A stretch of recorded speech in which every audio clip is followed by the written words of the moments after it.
Hello and welcome, ladies and gentlemen, to a new edition of the Daily Debate. In tonight's show, we will be focusing on the President actually inaugurated the Government Data and Cloud Computing Center, which is situated along the Ain al-Sukhna Highway. We will be focusing on this inauguration and the advancements in the information technology sector. But before we start doing that, let's check out a couple of the stories making the news today. And we'll start off with President Abdel Fattah al-Sisi, who today received the Emir of Kuwait, His Highness Sheikh Mishar al-Ahmad al-Jaber al-Sabah, who is on an official visit to Egypt. Presidential spokesman said the two leaders discussed means of strengthening the distinguished historical relations in various domains, in addition to a number of regional issues and files of a joint Arab action, before they were joined by delegates of the two sides. In a joint statement, the two countries hailed the strong ties binding the two nations at all popular and formal levels, which are aimed at achieving interests of both nations. They denounced the ongoing Israeli aggression on the Gaza Strip and called on reaching an immediate ceasefire. On Libya, they hailed efforts by the legislative authority to hold elections, adding that the countries support ongoing efforts to dissolve the militias in Libya and return under a unified Libyan authority.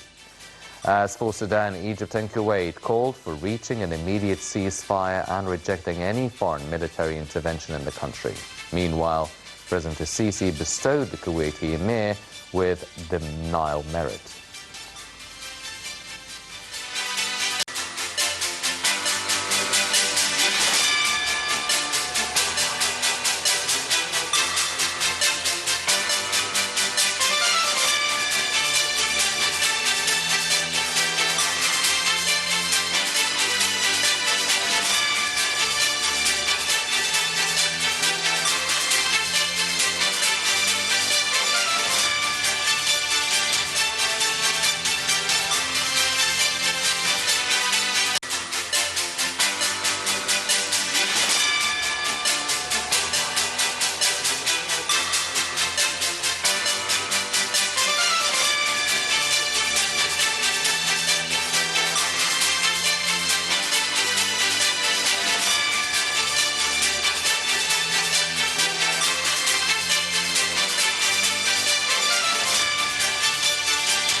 And Prime Minister Mustafa Madbouli held a joint press conference with the visiting Belarusian Prime Minister in the new administrative capital today.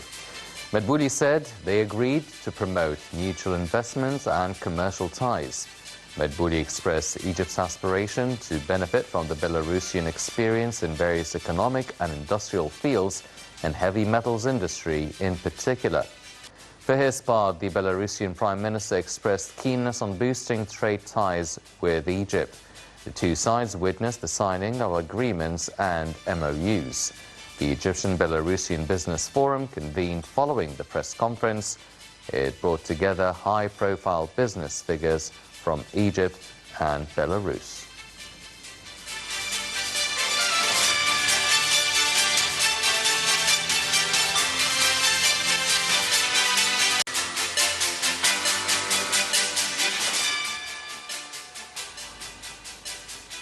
These were a couple of the stories making the news today, but now turning our attention to tonight's topic. Let's check out this report regarding the inauguration of the Government Data and Cloud Computing Center that was inaugurated today earlier. Let's check it out and we'll be right back.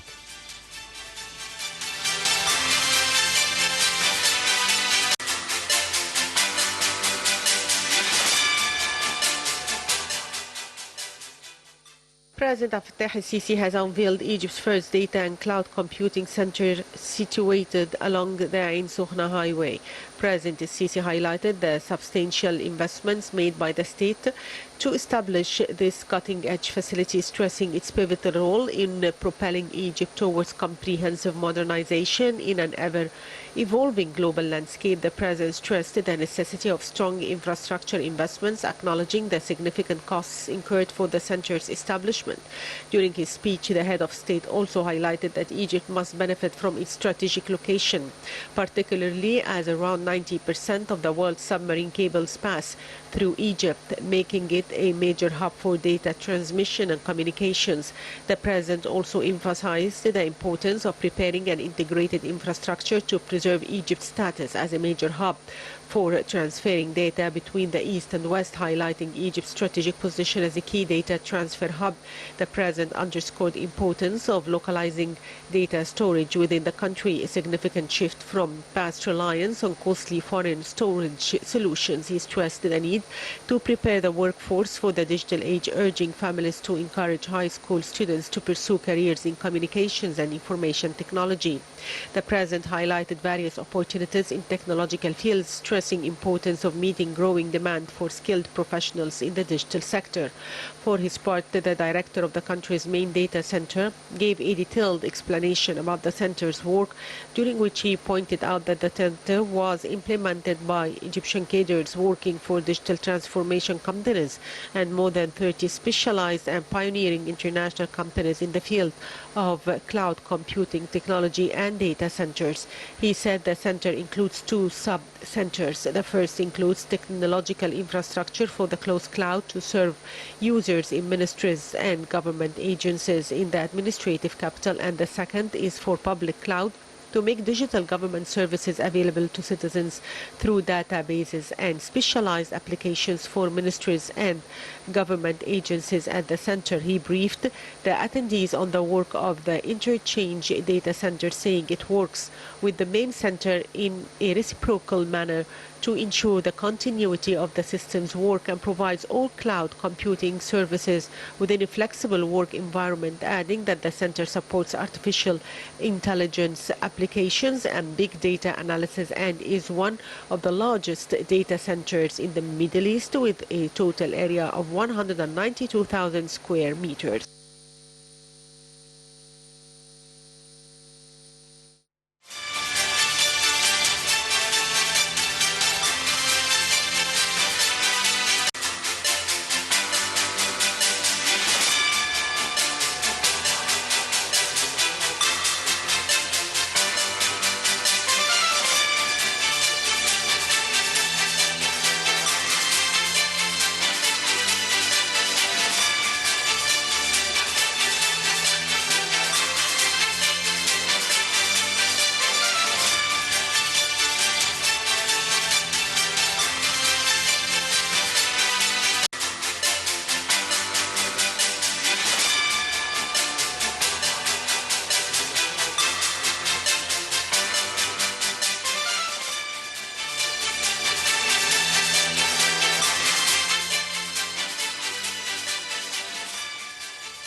Welcome back, ladies and gentlemen, and we're joined here tonight in the studio by Dr. Khaled Youssef, the Vice Dean of the Faculty of Navigation and Space at Beni Suef University, and also the Principal Advisor for Egypt's 2030 Vision for Sustainable Development.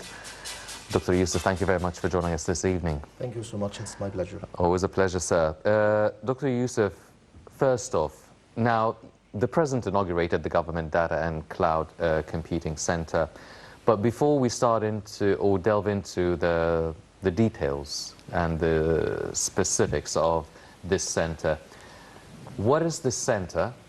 Define, or what is the purpose of this center, and what should it achieve? What will it add to our already existing? I mean, we've already been in the process of digitization and digitalization and having all the smart, intelligent sort of life, but how is this center going to change the name of the game? Yeah, that's a very good question, because at the beginning we need to understand why do we need the data centers as a country, as a government, and as well companies and private sector.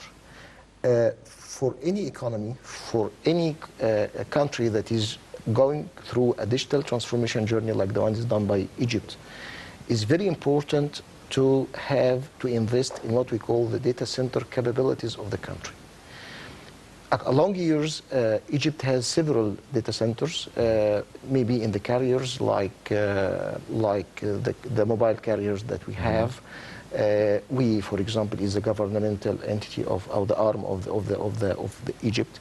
Also, in some private sector, we have also a lot of companies working in Egypt. And the majority of these companies, till the moment, is not domestic companies or local companies. They are, in the majority of them, is international companies. We all hear about Amazon, we all hear about Google, we all hear about a lot of names, Microsoft, Azure, and a lot of names that is now in the scene, did a big investment in the data center capabilities. And having their own cloud. Yeah, and now we have to pay them a lot of foreign currency because they are not paid in local or domestic currency. So, and a lot of applications everywhere needs this type of infrastructure. So when we talk about data center, we are talking about infrastructure. And infrastructure for any digital transformation is an enabler in the first thing. So when we talk about, for example, we have banking solutions, we have hospital management systems, we have city management, smart city management. We have even the application that we are using every day, like InstaPay, for example. All of these applications need an infrastructure to host this application. Then, when we talk about infrastructure, a lot of aspects come into the scene. The first of these aspects is the security of the data. Are we exporting our data out of the boundary of our country, or is it in our country? The second aspect is the challenging environment and the business environment. We who is winning, but who is, let's say, getting the maximum of the profit? The infrastructure enabler or the application developer? So we need to have a look at the business model. When you are talking about the third aspect, which is the maintainability and reliability of the solution. If there is, for example, an outage in the network whatsoever, are we keeping our data, or is it at a risk of loss? And that's a type of stuff. So a lot of aspects in the scene why countries should invest in their data centers.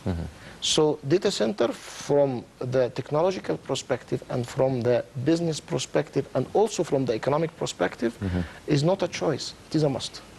Then, so we definitely do need this as some sort of a technological infrastructure for all our digital transactions and information to take place.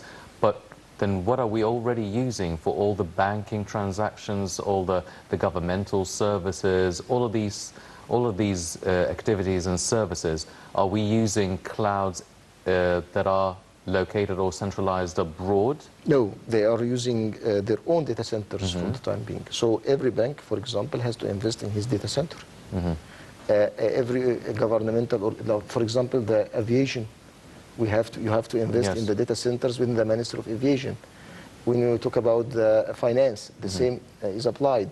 So this means we have a lot of data centers, depending on the institutions and the companies. Exactly. Now, with the establishment of this government data and cloud computing center, will then all the new companies or the new institutions work through the center, or will we have the existing already banking sector and the governmental services should transfer their transactions and activities within this new center? Should make use of the shared resources, which is now secured resources, which is now considering all the dimensions that we talk about, the economic aspect, the financial aspect, and the security aspect.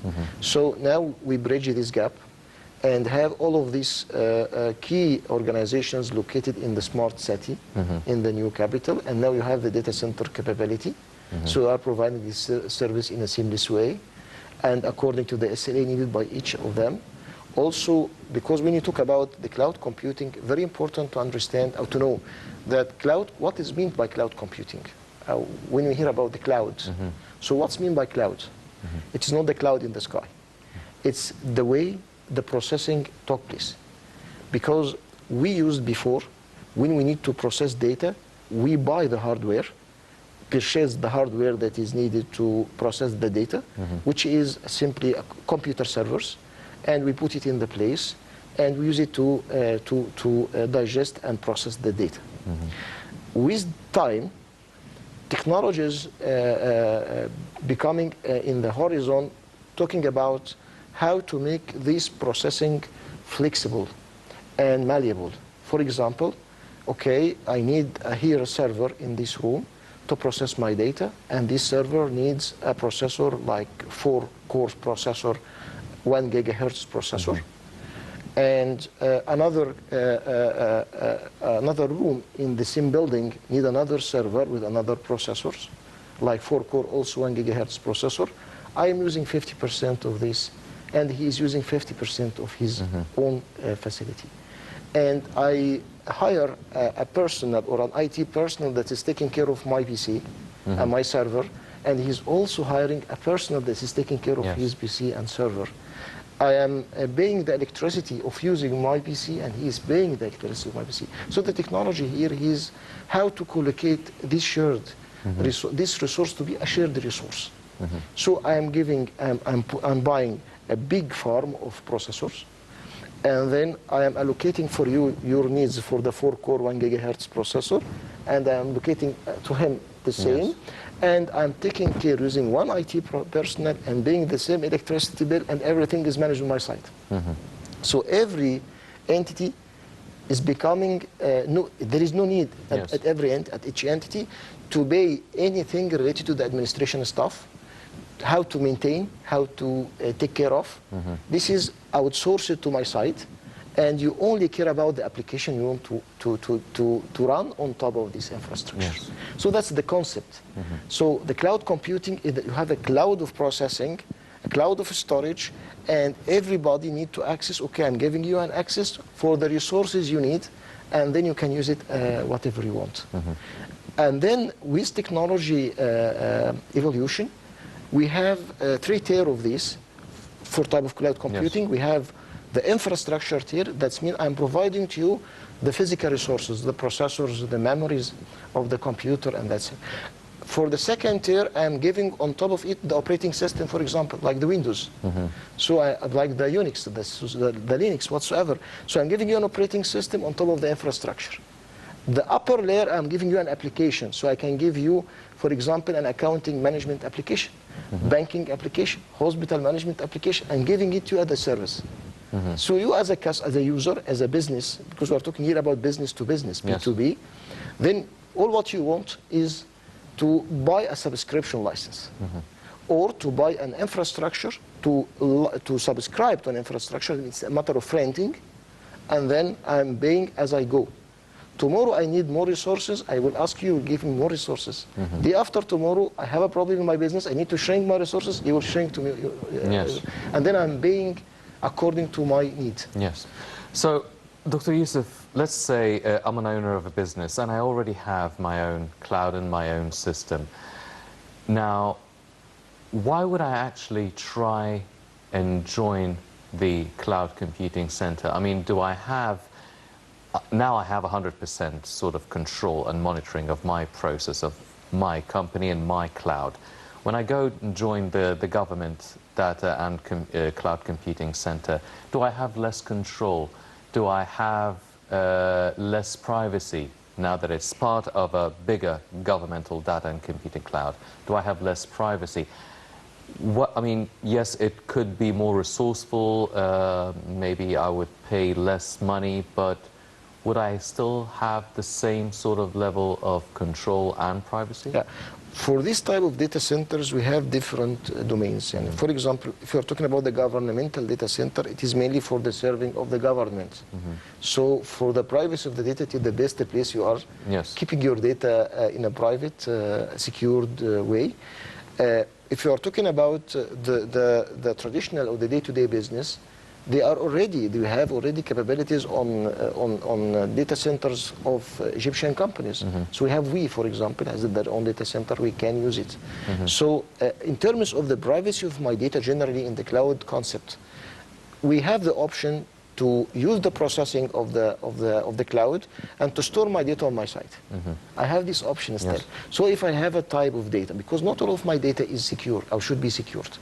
So if I have a part of my data that need to be secured, then I have the privilege to keep it secured on my own infrastructure and doing the rest of the processing on the cloud site. Yes. So that's possible. In terms of the government, if I'm talking about the financial data of the central bank, or I'm talking about this is beyond the capabilities of even the ministries to secure. Yes. It should be centralized in the government. It should be 100% secured. Not only the security in terms of data breaching, but also in terms of geo-redundancy, in terms of disaster recovery. What happens if there is a damage? What happens if there is earthquakes? What happens if there is... So even this type of preparation needs government and needs a high level of government, not traditional way of securing. We will be getting into the safety and security of such a center and data, but let's go back to businesses. Now, if we are trying to attract foreign investments and multinational companies to Egypt, would they want to, I mean, are they going to look for clouding centers, computing centers, or do they want to come with their own cloud? Is it a much more attractive prospect for them? Would they still want some sort of a period where this cloud is being tested, the centers being tested before they actually start using it? Yeah, there are certifications and compliance. These centers should be compliant with to ensure that it is capable of handling this type of tasks. So for the international business, and this is clear in the tenders, even if they are bidding in tenders here or vice versa, it is usually requested what is the dimension, what is the strategy of the company to host their data. Is it to host inside the country or host outside of the country? Several countries put limitations on this because of aspects of data use. So, for example, in countries, even Arabic countries like Saudi Arabia, for example, they put limitations on the way that you are, if you are a foreign investor and you are going to Saudi Arabia, you are having limitations on how to use the data and what type of cloud you are allowed to use. The same should be applied, or the same is applied here. And so when you are talking about investment coming from Arabic countries, coming from foreign countries, and this is happening right now because a lot of manufacturing is migrating to Egypt to start building their capabilities in Egypt, and this means they need data, they need to host their applications. It's the strategy of the company. We have to classify according to a lot of certifications, what should be done, what should not be done, what should be hosted, what should not be hosted outside of the country. And this is clearly, by the way, published and clearly known to everybody. So if I'm an investor and need to invest in Egypt, the first thing I need to make sure that I have a reliable infrastructure. So in terms of reliable infrastructure, if I am not having a reliable infrastructure, then I have a problem. Yes. Because how I'm running my business without having, for example, an ERP system that is reliable enough to hold my transactions and to ensure the governance of my business. So if we are a country looking for a digital transformation, then we should have this reliable infrastructure. And this is the main appealing point to the investor like to work in this area, which is the development. Especially that we have a lot of our youth now is working from home, developing a lot of applications for the favor of other countries out of Egypt. So they are exporting services and need an infrastructure first to do this, and need so either in the infrastructure, in the processing infrastructure, or the bandwidths and the communication. So it's, at the end of the day, it's a communication and information technology infrastructure, and need to be marketed to the external world, because we have these calibers in Egypt. We have these capabilities, and that all what it needs just a brain and the good knowledge and good education. Yes. And we have a lot of developers doing this job right now. Well, before we delve into another topic, since you brought it up now, how is such a center how will it help entrepreneurs and the startups? I mean, you've mentioned, for instance, the developers who are working that are basically benefiting other clouds and other platforms abroad. How will this sort of cloud and this center benefit our Egyptian entrepreneurs? And I mean, will it pay them enough? How will we market it? What will be the incentives for them to actually shift their direction and the platforms they actually work for instead of abroad, and they would actually start working within the data and cloud computing center here? One of the important enablers for this, because this helps what we call the acceleration of the business. The business accelerator means, okay, I have simple guys, we have maybe fresh graduates, maybe mid graduates that is specialized in development of programs, computer programs, and this is needed intensively now from the external world. So to do this, he needs tools. And maybe the laptop that he has in his home is not enough to develop such type of requirements. And he can do, but he doesn't have the tool. So to have the tool, either to buy and purchase these tools and these licenses, which is very huge in terms of pricing and in terms of needs. I have some type of application that need a big infrastructure in my laptop, so I need a very expensive laptop. Yes. Maybe a very expensive PC to develop these programs.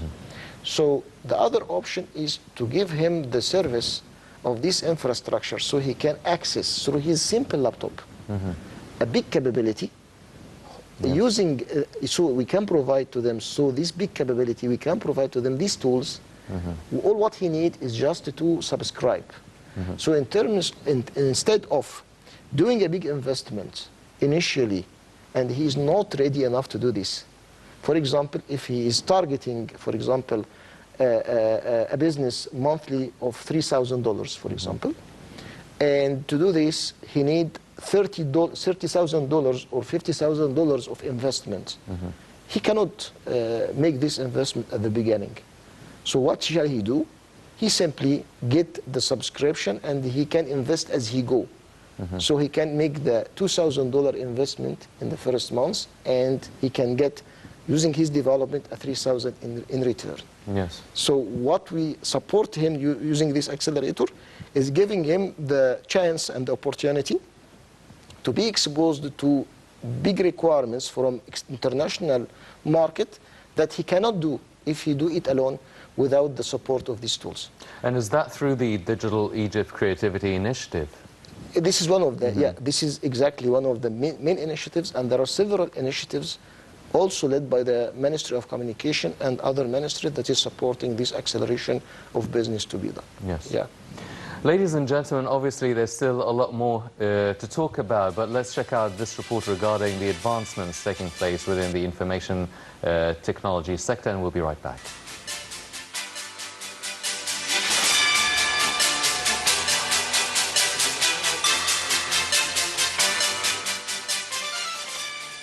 Egypt seeks to enhance its position as a digital corridor for data transfer due to its geographical location and leadership of the data center markets in the Middle East and Africa.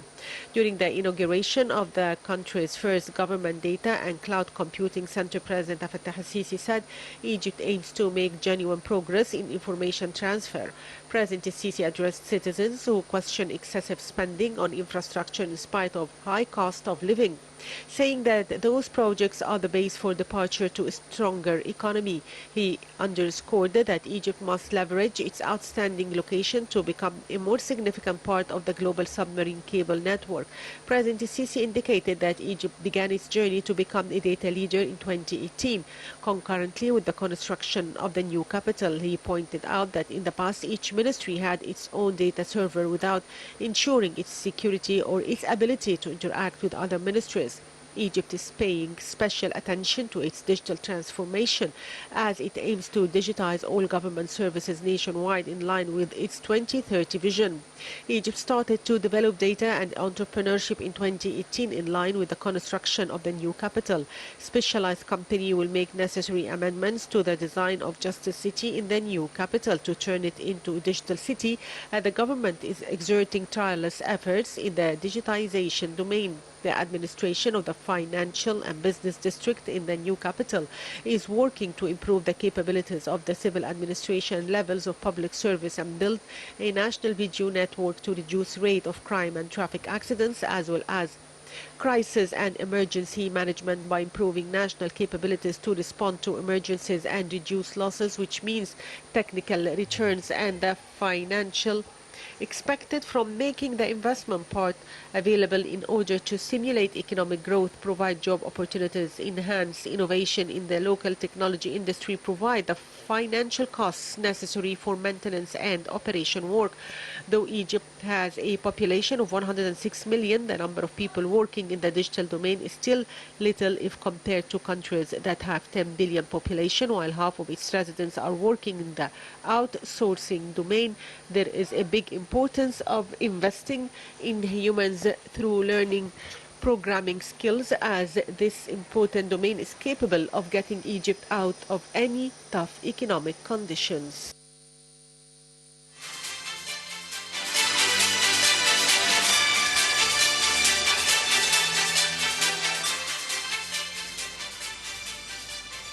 Welcome back, ladies and gentlemen, continuing our discussion with Dr. Khaled Youssef. Dr. Youssef, now, we understand that there are already many sectors, existing sectors, such as the banking sector, the business sector, IT sector. They are already very much involved in the IT activities, and they have their own centers and their own clouds.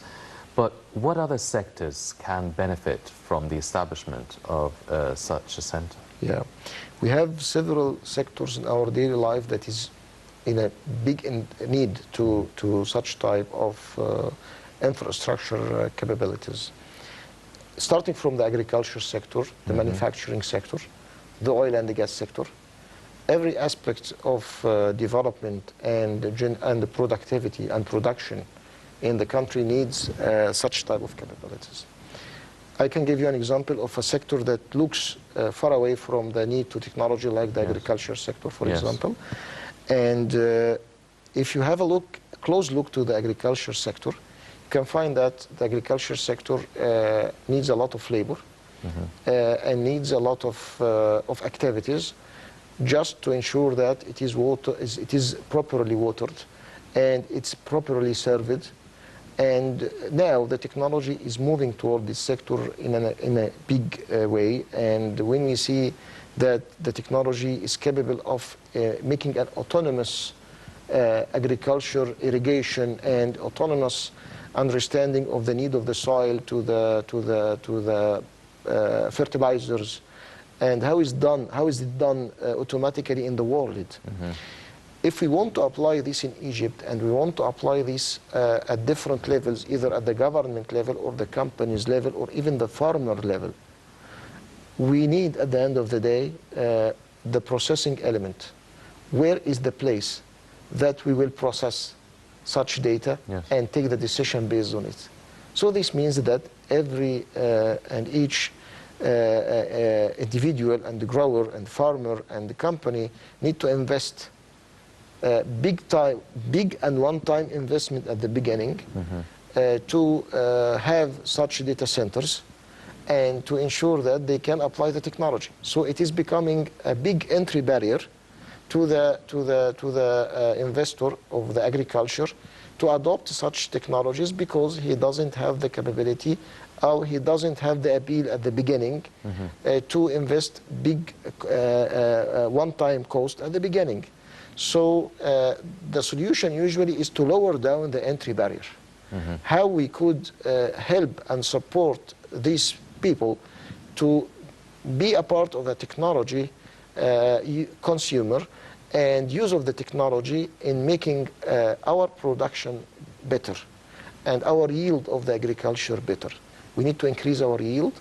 We need to make a maximum use of the meter square of the agricultural land. Yes. Because yeah, but I mean, what you're saying is basically a marketing aspect of it. Because if I'm a farmer and I have 1 acre or 100 acres of land, and I've been working and farming them for decades in the same traditional way, how would I know that maybe joining such a center can help increase my productivity? I mean, so there needs to be some sort of a marketing and awareness strategy from the IT sector in order to educate and inform the people in different sectors and different businesses on how to make the best use of such a center. There are initiatives, not only marketing, not only direct marketing, there are indirect marketing ways.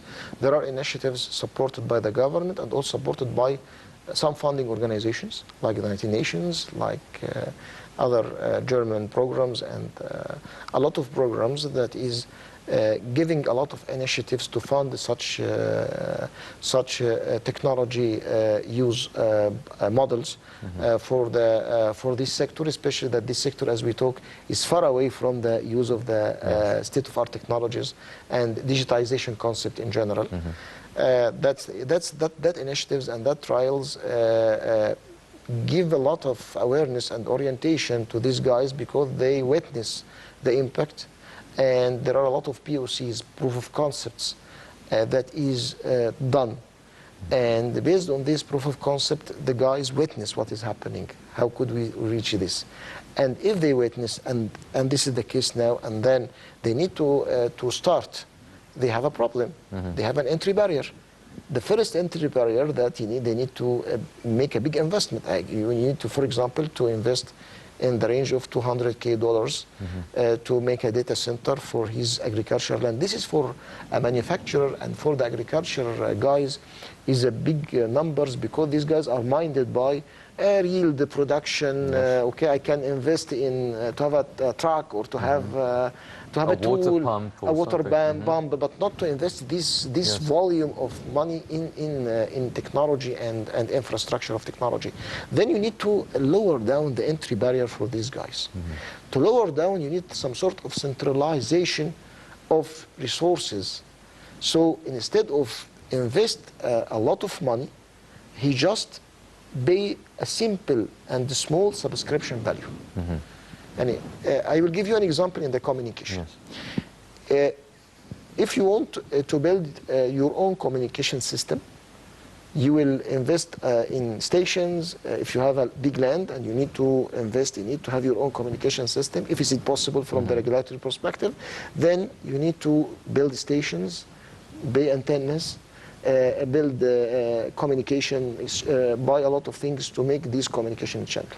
The other way is to go to Vodafone and to buy a or Orange or whatsoever, and buy a subscription, a very small subscription.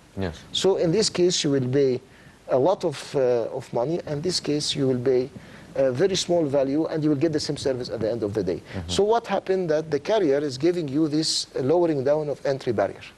So this is the rule of the government. This is the rule of the administration side, which is how I can give the incentive and the initialization support of these trials and the technology adoption to the people.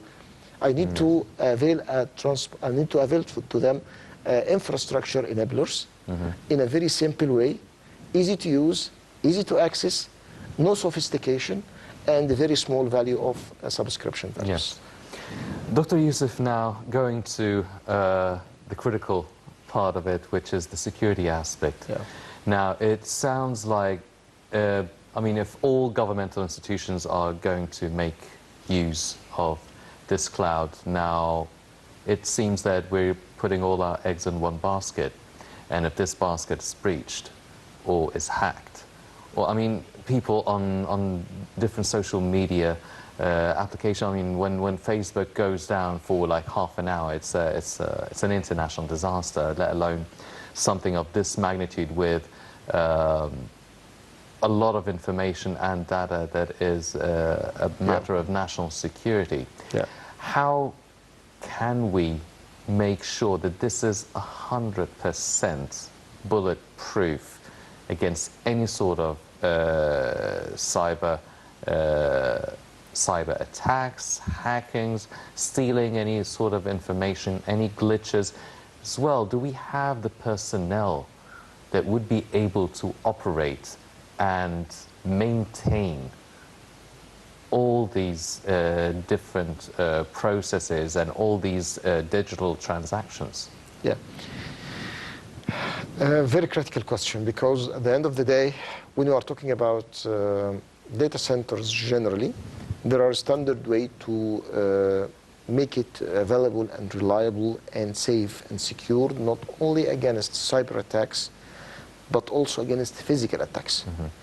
So this means that you need to avail the data in what we call the data architecture, and the system architecture should be designed in a way that had the capability to still run, though it is in a very difficult conditions and situation. These conditions not only in just to try to breach the data or have some vulnerabilities or try to attack and get some data or even give a denial of service for the data. It's also if you are attacked to put the system under a very difficult condition like the temperature and the humidity conditions and a lot of firefighting, attacks. So how to make this working under all of these conditions, this is the rule of the every aspect of design in this. And also we need to consider that we have what we call the geo-redundancy, because if you have a dimension that you have a data in this place, you have to have another replica of the data in another place. Yes.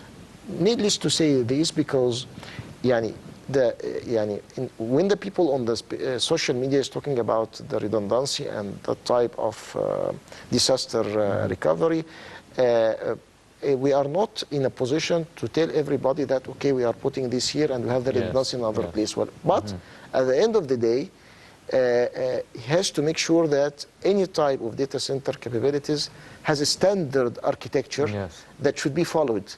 Even, for example, against earthquakes.